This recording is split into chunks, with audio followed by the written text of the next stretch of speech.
Hola, ¿cómo están? Hoy vamos a hablar de narradores.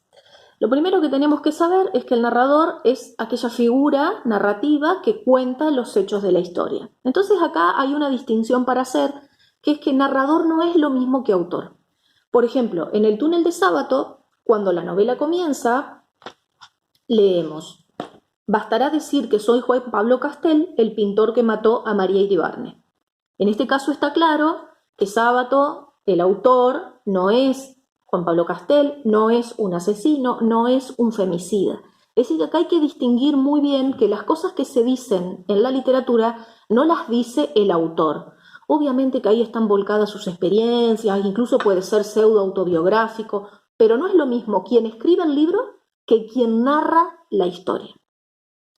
Obviamente, cuando hablamos de narradores, lo primero que se nos viene a la mente es primera persona, tercera persona, ¿no? Eso lo venimos conociendo desde la primaria, entonces vamos a hacer una distinción.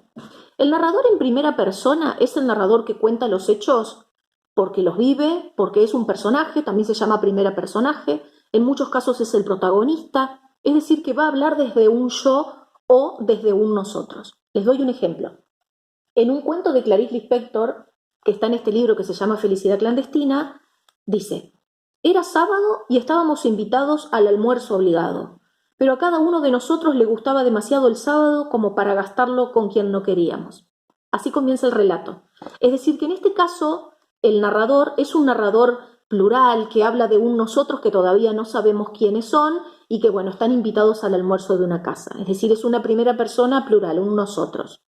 Sin embargo, por ejemplo, en la novela de Eduardo Sacheri, Ser feliz será esto, cuando nosotros comenzamos a leer, leemos: si hay algo que Sofía odia es que le tengan lástima. Esa miradita de la gente cuando se les nota que están pensando: pobre chica, mira lo que le pasó.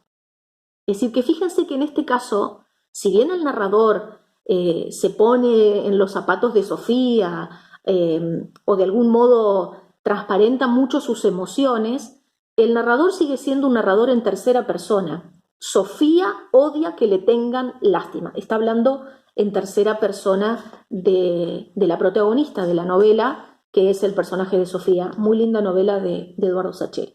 Por supuesto que también hay novelas y cuentos escritos en segunda persona, en yo, que sería el equivalente singular del nosotros, pero bueno, los más conocidos son estas dos categorías del narrador en primera y del narrador en tercera, que nos damos cuenta por los verbos, ¿no? Un segundo punto a tener en cuenta es si ese narrador participa de la historia, es decir, es personaje, es protagonista, es testigo de la historia, como ocurre, por ejemplo, con Watson cuando narra las historias de Sherlock Holmes, o es un narrador que está fuera de la historia, que no participa y que es solamente como un observador más o menos objetivo de eso que está narrando. En el caso de que el narrador participe de la historia, esté dentro, se llama homodiegético, diégesis es historia. Y en el caso de que esté afuera se llama heterodiegético, ¿no? Distinto de la historia, diferente de la historia.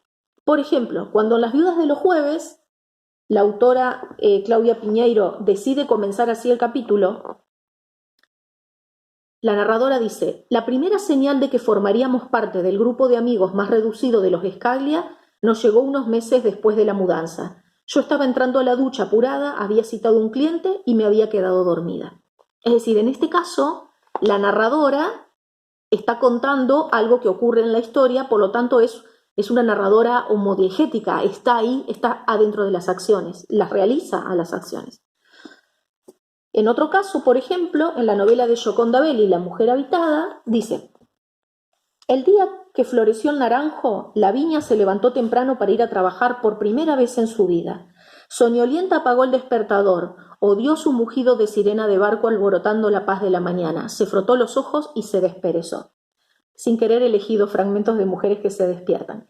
Pero en este caso, fíjense que el narrador está eligiendo una posición distante, externa a la historia para narrar. Por eso habla también en tercera persona, ¿no? Son categorías que se mezclan. Pero este es un narrador que no participa de los hechos.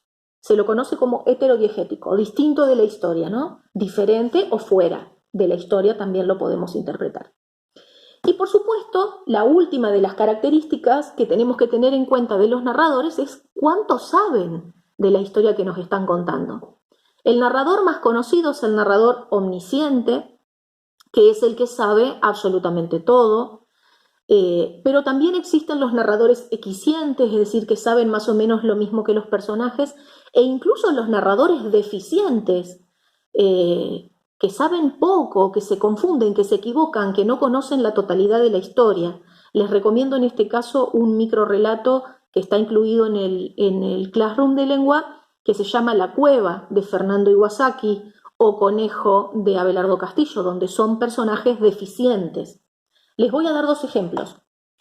En el comienzo de 100 años de soledad, de Gabriel García Márquez, dice: muchos años después, frente al pelotón de fusilamiento, el coronel Aureliano Buendía había de recordar aquella tarde remota en que su padre lo llevó a conocer el hielo. Fíjense todo lo que sabe este narrador. Sabe lo que piensa Aureliano cuando está frente al pelotón de fusilamiento a punto de que le disparen. Sabe su pasado. Sabe lo que iba a recordar mucho tiempo después, en un juego temporal hasta casi imposible, ¿no? Pero es un narrador que sabe absolutamente todo de la historia. Otro caso distinto a este, que sería un narrador omnisciente, es el caso de Sostiene Pereira, de Antonio Tabucchi, que cuando comienza dice así: sostiene Pereira que le conoció un día de verano, una magnífica jornada veraniega. Parece que Pereira se hallaba en la redacción sin saber qué hacer. El director estaba de vacaciones y él se encontraba en el aprieto de organizar la página cultural. Fíjense cómo dice el narrador: sostiene Pereira, parece que Pereira, Pereira dice, todo el tiempo en la novela está así. ¿Por qué? Porque nos vamos dando cuenta que es un narrador que solamente nos puede contar a nosotros aquello que Pereira le cuenta. Entonces es un narrador equisciente, que sabe lo mismo que nuestro protagonista, que es Pereira en la novela. Breve repaso. Narrador no es lo mismo que autor. Tenemos varios tipos de narrador. Primero, según su persona gramatical, primera, segunda o tercera. Por supuesto, los más comunes son la primera persona, singular o plural, y la tercera persona, singular o plural.